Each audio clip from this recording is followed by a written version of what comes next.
अस्सलाम वालेकुम students, my name is Madiha. इस वीडियो के अंदर हम एफआईए के पास्ट पेपर से लेके यानी कि जो हर दफ़ा एफआईए के पेपर के अंदर एमसीक्यूज़ आते हैं जीके के, उन एमसीक्यूज़ को देखेंगे और इंशाल्लाह जब आप टेस्ट देंगे तो आपको ये एमसीक्यूज़ अपने पेपर के अंदर नज़र आएंगे। और अगर आप गारंटीड के साथ अपना टेस्ट पास करना चाहते हैं 100% गारंटी के साथ, तो आपको ये वीडियो कंप्लीट देखनी पड़ेगी। तो बगैर टाइम वेस्ट किए हम इसको स्टार्ट करते हैं। एमसीक्यूज़ नंबर 1 है हमारा हिस्ट्री ऑफ पाकिस्तान से रिलेटेड ये एमसीक्यूज़ है। Who brought the green revolution in Pakistan? Option A Liaquat Ali Khan, option B Mohammad Ali Bogra, option C Ayub Khan, option D Yahya Khan. तो इसका करेक्ट आंसर है अयूब खान। ये इसकी एक्सप्लेनेशन है। मैं आप लोगों को एक्सप्लेनेशन नहीं बताऊंगी पढ़ के, क्योंकि वीडियो लंबी हो जाएगी। जिस भी स्टूडेंट को एमसीक्यूज़ की समझ नहीं आएगी तो उसने खुद ये एक्सप्लेनेशन पढ़ लेनी है, हर एक एमसीक्यूज़ के नीचे लिखी होगी। और अगर आप हर एक एमसीक्यूज़ का स्क्रीनशॉट लेना चाहें तो भी आपको टाइम दिया जाएगा, आप ले सकते हैं, ताकि आप बाद में ईजीली इनको रिवाइज कर लें। ये हमने एमसीक्यूज़ नंबर 1 देख लिया। इसके बाद एमसीक्यूज़ नंबर 2 है हमारे पास। ये मूवमेंट ऑफ पाकिस्तान से लिया गया है। एमसीक्यूज़ है, where was the first Khilafat conference held? Option A Lahore, option B Karachi, option C Delhi, option D Lucknow. तो जो पहली खिलाफत कॉन्फ्रेंस है वो हुई थी दिल्ली के अंदर, और ये दिल्ली के अंदर इसलिए हुई थी क्योंकि ये 1919 के अंदर हुई थी और इसके अंदर प्रोटेस्ट किया गया था ताकि जो वर्ल्ड वार 1 हुई है उसके अंदर ओटोमन अम्पायर को बचाया जा सके। इस वजह से ये खिलाफत मुनक्कद की गई थी और इसके नतीजे में क्या हुआ था, प्रोटेस्ट हुआ था ओटोमन अम्पायर के हिस्से में, यानी ओटोमन अम्पायर की हमायत में। इसके बाद एमसीक्यूज़ नंबर 3 है हमारे पास और ये जियोग्राफी और डिस्प्यूट से रिलेटेड है। क्वेश्चन की स्टेटमेंट है हमारे पास, which of the following is a territorial dispute between India and Pakistan? तो ऑप्शन ए है पॉपुलेशन इंटरचेंज, ऑप्शन बी है बाबरी मस्जिद, ऑप्शन सी है क्रिकेट मैचेस, ऑप्शन डी है सर क्रीक इश्यूज़। तो इसका करेक्ट आंसर है सर क्रीक इश्यूज़। ये इसकी एक्सप्लेनेशन है। Sir creek is a 96 kilometre tidal estuary in the Rann of Kuchen region disputed between India and Pakistan. ये आप यहाँ पे देख भी सकते हैं, ये पाकिस्तान है, यहाँ पे ये अरेबियन सी है और ये वाला जो हमारा पार्ट है ये इंडिया है। यहाँ पे ये रीजन है सर क्रीक का और ये डिस्प्यूटेड एरिया है पाकिस्तान और इंडिया के दरमियान। इसके बाद एमसीक्यूज़ नंबर 3 है हमारे पास और ये प्लेसेस इन पाकिस्तान के हवाले से है। Shakespearean park is situated in? Option A Lahore, option B Karachi, option C Islamabad, option D Peshawar. तो इसका करेक्ट आंसर है इस्लामाबाद। शेक्सपियरियन पार्क इस्लामाबाद के अंदर मौजूद है और ये एक हिल है यानी कि पहाड़ी है and local park in Islamabad, non for being popular recreational and tourist spot. इसके बाद आगे वाला एमसीक्यूज़ है एमसीक्यूज़ नंबर 5 और ये पाकिस्तान की पॉलिटिकल हिस्ट्री से रिलेटेड है। Who was the civil chief martial law administrator of Pakistan? Option A Musharraf, option B Ziaul Haq, option C Ayub Khan, option D Zulfikar Ali Bhutto. तो इसका करेक्ट आंसर है जुल्फ़िकार अली भुट्टो। ये इसकी एक्सप्लेनेशन है। G.A.. Bhutto assumed this role in the December 1971 after the fall of Dhaka, becoming the first civilian to hold this position। आपने देखा होगा कि जब भी कोई मार्शल लॉ लगता है अब, तो वो सिविल जो ऑफिसर है वो नहीं लगा सकता, उसके लिए आपको आर्मी का होना पड़ता है। लेकिन ये जो जुल्फ़िकार अली भुट्टो हैं ये पहले सिविलियन थे जिन्होंने ये पोजीशन संभाली थी। आई होप सो कि आपको ये एमसीक्यूज़ क्लियर होगा। इसके बाद एमसीक्यूज़ नंबर 6 है हमारे पास, which issue was discussed concerning Pakistan at NAM summit Durban 1998? Option A nuclear issue, option B economic issue, option C water issue, option D Kashmir issue. तो ये एक समिट हुआ था डरबान के अंदर 1998 के अंदर और उसके अंदर पाकिस्तान ने क्या चीज़ डिस्कस की थी? तो वो थी Kashmir issue.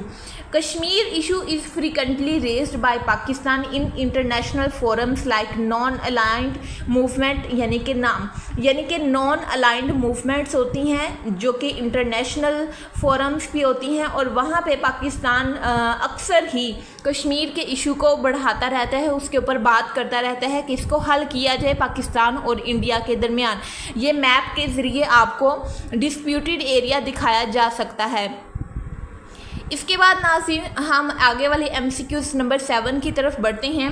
When did the first census of Pakistan take place?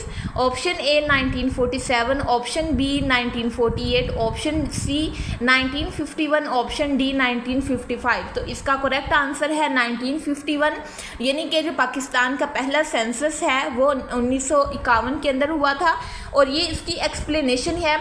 The first national census was conducted in 1951, 4 years after independence. अब आप लोगों के लिए एक छोटी सी असाइनमेंट है कि आप लोगों ने सेंसस का मतलब मुझे कमेंट बॉक्स के अंदर बताना है। मैं भी आप लोगों को बता सकती हूँ, लेकिन जब आप लोग सर्च करेंगे तो आपके माइंड में बैठ जाएगा और पेपर तक आपको भूलेगा नहीं। इसके बाद हम देख लेते हैं MCQs नंबर 8 को। MCQs नंबर 8 है when did Pakistan become a full member of SCO। अब यहाँ पे ना SCO ये है शंघाई कोऑपरेशन, पाकिस्तान और चाइना के दरमियान हुई है। पाकिस्तान और चाइना के दरमियान एक ऑर्गेनाइजेशन बनी है जिसको हम शंघाई कोऑपरेशन ऑर्गेनाइजेशन कहते हैं, और ये हमने बताना है कि पाकिस्तान इसका मेंबर कब बना था, 2015 में, 2016 में, 17 में या फिर 18 में। तो इसका करेक्ट आंसर है 2017, और ये इसकी एक्सप्लेनेशन है। और यहाँ पे एक छोटी सी मेरे से मिस्टेक हो गई है कि पाकिस्तान और चाइना के दरमियान ये कोऑपरेशन है, शंघाई कोऑपरेशन, लेकिन ये गलत है। वैसे एक ऑर्गेनाइजेशन है जिसका नाम शंघाई कोऑपरेशन ऑर्गेनाइजेशन है, और पाकिस्तान इसका मेंबर बना था 2017 में। ये पाकिस्तान और चाइना के दरमियान कोई सी भी माहदे का नाम नहीं है, बल्कि ये एक इंटरनेशनल ऑर्गेनाइजेशन है। इसके अंदर पाकिस्तान ने अपनी मेंबरशिप हासिल की है 2017 में। आई होप सो कि आपको अब इसमें कन्फ्यूजन नहीं होगी। इसके बाद MCQs नंबर 9 है हमारे पास आज की वीडियो का second last MCQs। Who was the nawab of Bengal defeated in the battle of Plassey. जब आप पाकिस्तान की हिस्ट्री पढ़ते हैं ना तो उसके अंदर सब कॉन्टिनेंट हिस्ट्री आती है, यानी कि पाकिस्तान के बनने से पहले और जो 1857 की जंग हुई थी उससे भी पहले की जो हिस्ट्री है उसके अंदर बैटल ऑफ प्लेसी हुई थी। और ये बैटल ऑफ प्लेसी है ये किसके दरमियान हुई थी? Who was the nawab of Bengal defeated in the battle of Plassey, यानी कि बंगाल का एक नवाब था जिसको प्लेसी की जंग के अंदर शिकस्त हुई थी। हमने उस नवाब का नाम बताना है। Option A Mir Jafar, option B Mir Qasim, option C Siraj ud Daula, option C Tipu Sultan. तो इसका ऑप्शन सी करेक्ट है, सिराज उद दौला। कुछ इसको वैसे प्रोनाउंस करते हैं लेकिन ये इसकी करेक्ट स्पेलिंग और प्रोनाउंसिएशन है सिराज उद दौला। अब इसकी ये एक्सप्लेनेशन है, Siraj ud Daula the last independent nawab was defeated by Lord Clive's East India Company इन 1757। ये लास्ट वाला इंडिपेंडेंट नवाब था, इसको भी शिकस्त मिल गई थी ईस्ट इंडिया कंपनी की जानब से 1757 के अंदर। अब लास्ट वाला हमारा MCQs है, MCQs नंबर 10। ये फ्रीडम स्ट्रगल से रिलेटेड है। Where did the Jallianwala Bagh massacre happen. इसका ऑप्शन है option A Delhi, option B Lahore, option C Dhaka, option C Amritsar. तो इसका ऑप्शन डी करेक्ट है, अमृतसर। ये इसकी एक्सप्लेनेशन है। इसको हम क्या कहते हैं? अमृतसर मैसेकर भी बोलते हैं। इट अकर्ड ऑन अप्रैल 13, 1919 इन अमृतसर पंजाब। अब ये जो अमृतसर पंजाब है ये पाकिस्तान का तो नहीं है, ये इंडिया का है। जब पाकिस्तान और इंडिया इकट्ठे थे यानी कि अलहदा नहीं हुए थे, सब कॉन्टिनेंट इंडिया था, देन ये उस टाइम की बात है जब ये हमारी फ्रीडम स्ट्रगल यानी कि आज़ादी हासिल करने की कोशिश जारी थी। अब ये मैंने आपको बताए हैं 10 MCQs। जीके के मज़ीद MCQs भी हैं, लाइक ये 11 है, 12 है, 13 है, 14, 15, 16, 17, 18, 19, 20 आगे 30 तक ये मैंने MCQs MCQs लिखे हुए हैं। 12 वीडियो लंबी हो जाएगी, इसलिए हम इसके 10 ही MCQs करते हैं। अगर आप लोगों ने नेक्स्ट वाले MCQs करने हैं तो आप मुझे कमेंट बॉक्स के अंदर बता दीजिएगा, नेक्स्ट वाली वीडियो उसके ऊपर बना दी जाएगी। मिलते हैं नेक्स्ट किसी सब्जेक्ट वाली वीडियो में, तब तक के लिए अपना ख्याल रखिएगा। अल्लाह हाफिज़। और बहुत अच्छे से मेहनत करिएगा। FIA का पेपर अगर आप मेहनत करेंगे तो चूँकि इसके अंदर कंपटीशन है, अगर आप मेहनत करेंगे तो इंशाल्लाह आपको सीट मिल जाएगी।